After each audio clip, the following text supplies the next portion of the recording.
Hi everybody, this is Mark Ryan and I'm with my good friend John Overdurf and one of my favorite people in the world, co-developer of Mind Power for Life, which both of us have been using, teaching people, selling to people with phenomenal results for a long period of time.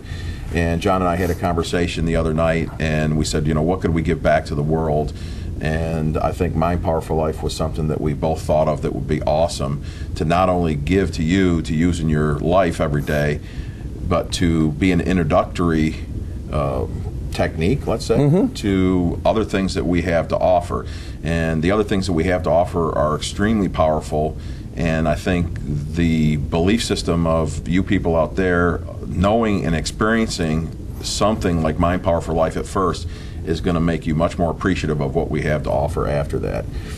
So John, tell us a little bit. Go ahead. It really is. Really the goal of developing Mind Power for Life was so that somebody who is not necessarily accustomed to doing hypnosis or meditation or any kind of technique where you're really learning to use your mind can achieve in about 5 minutes. And the thing that in the research we found was that there are some automatic switches that literally, if you know what those things are, you can achieve a very deep state of relaxation and you can literally make a connection with the part of your brain that runs all of your automatic functioning. Now you say switches. Switches like wall switches, switches and what kind of About as automatic. Yeah. I mean, about as automatic, because the first one is, it's been known for a long time that the fastest way to change your emotional state is actually by shifting your physiology. But the first thing that happens when you change your physiology is when you start to shift your breathing. Now physiology, you mean how I move, my movement. How you move and what's going on in your body, your biochemistry, all the things that make up your emotional state or the mood or the attitude that you have to, you know, that you're in at any given time. So changing something to do with my body, my movement, my breathing, my eyes, whatever, that's physiology. Exactly. And that's one of the first step or crossover switches that are... Yep, if we just take it down to the simplest one, which is then just changing your breathing. Breathing. So breathing is really the key. You've probably seen it, like if you go to a restaurant or something like that and you ask somebody to do something and maybe they weren't ready to do it, and what do you see them do? They go, like that. Now that's not necessarily a positive example, but it's an example of that person has just changed their emotional state. And what the research shows is this, is that if your breathing is shallow, essentially what it starts to do is it's correlated more with panic, with fight and flight, anxious kinds of states. On the other hand, if you begin to actually make your exhale about twice as long or longer than your inhale, it literally flips a switch in the nervous system that within 30 seconds you can begin to achieve more relaxation than what you had before you started. Within 30 seconds? Within 30 seconds. And this is proven? This is all scientific? Yes. In the lab. Yes. That's incredible. So immediately I start thinking, you know, if somebody that couldn't find their little girl or little boy in the mall or something, they find them and everybody goes, oh, we can breathe a little easier now. And exactly. And you hear that extended exhale. Yes. And literally what's happening there is that we're pushing out, you know, that when we're breathing in, we're attempting to get oxygen, and when we're exhaling, carbon dioxide's going out. When people get in panic situations, they actually get more carbon dioxide in their brain, and the problem with that is you can't think as well.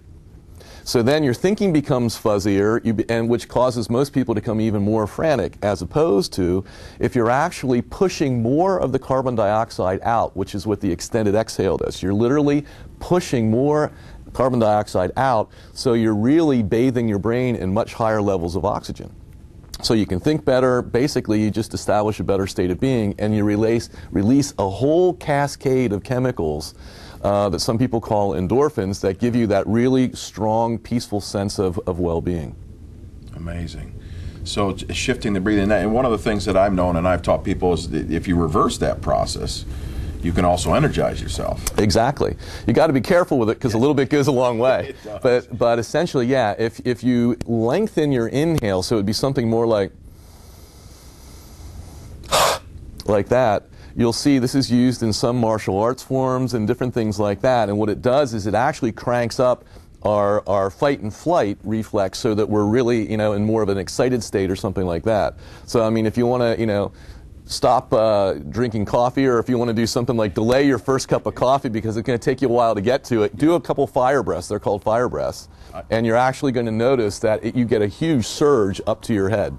Yeah, I've noticed that sometimes if I haven't gotten enough sleep at night or have been really tired or been working all day and want to go out, I spend a little bit of time, and not very much, doing that, and I energize myself. Yeah. So Mind Power for Life is something that's automatic in me now on that end of it, and yet consciously, if I want to energize, that's what I do. Mm-hmm. So that's the first crossover switch. And do you think the most important, or are they all just as important? I think they're all equally important, but they all do slightly different things. The main thing that they all do is they promote the relaxation response.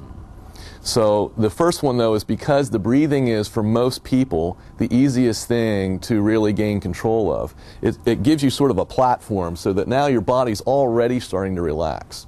So then the second key, and that's taking care of your body, or what we like to say is your kinesthetics. Then what happens is the next step is really, okay, what are we going to do with our visual system? What can we do that's an automatic switch that's going to actually promote even more relaxation for you when you're doing that? And what we found is that when you go into peripheral vision is correlated again with this relaxation response. When most people are feeling fear or they're in a really, really jacked up state, one of the things that happens is they go into tunnel vision. Okay. And that can often create what we call loss of perspective. So that's where a person makes a mountain out of a molehill or something like that, because they're so tunneled in on one thing that they lose perspective, and it gets them more uptight. Okay, so peripheral vision, can you give us some ideas on where that might be naturally occurring, so people aren't thinking that this is something I've never done before, because I think we've all done it before, right? Absolutely. It's, I mean, if you look at any kind of person who's excellent at what they do in sports, in most cases, not all cases, but particularly team sports, field sports, people, you hear all the time, people talk about in basketball, he has great court vision. Or in football, he has great field vision. And it's really the ability to expand your awareness out, as far out as you possibly can, in all directions, so that you're not focused on one specific thing. The thing that it allows you to do is you begin to detect motion better and changes in the environment. So you can see how that would really work, you know, for football or basketball or hockey or something like that. If you go to a driving school and learn how to drive a Formula One racer, what they're going to teach you the very first day is going into peripheral vision. Really? Yeah, because fundamentally what it does is it not only improves your vision and your orientation, but it relaxes you at the same time. So it blocks the fight and flight response as well. So it really serves two purposes there. And you're getting more oxygen up into your brain, right? Yep. So once again, you function better, and oxygen in your brain is a good thing. Yes. It's so much of the information that we take in is visual that it can be such a powerful weight on how we're feeling, that if we can begin to condition what some people I've heard said 70% of the information that's coming in is through visuals. So you learn to control that and then activate the parasympathetic nervous system. Exactly. So that's confused. People talk about parasympathetic, sympathetic. What is sympathetic? What is parasympathetic? Okay. And give it to the common man so they can... Sure.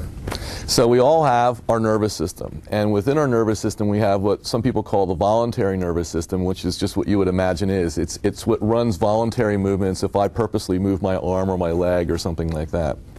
Then we have what's called the autonomic nervous system, and essentially what that is that's anything that is running where we don't really have to be paying attention to it.